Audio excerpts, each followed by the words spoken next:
সিনেমার শুটিংয়ে আমাদের বোকা বানানো হচ্ছে। বন্ধুরা, সিনেমার পেছনের অংশ দেখলে আপনারা অবাক হয়ে যাবেন। যেমন শাকিব খানের বরবাদ সিনেমা, এছাড়া তুফান সিনেমার দৃশ্য দেখলে কিভাবে শাকিব খান গান চালাচ্ছিলেন সেটা দেখলে অবাক হয়ে যাবেন।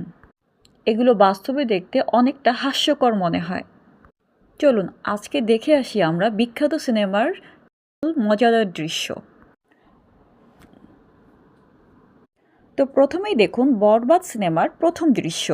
এটি কিভাবে শুটিং করা হয়েছে, শাকিব খান কিভাবে ভিলেনকে ব্রুটালি মারছেন। এই ভিডিওটি সোশ্যাল মিডিয়ায় ব্যাপকভাবে ভাইরাল হয়েছিল। এখানে দেখা যাচ্ছে শাকিব খান নায়িকার সামনেই ভিলেনকে ব্রুটালি মারছেন। এবার দেখুন প্রিয়তমা সিনেমার দৃশ্য। এই শুটিংয়ে দেখা যাচ্ছে নায়ক নায়িকা কয়েকজন ছেলের মধ্যে ফেঁসে গিয়েছিল।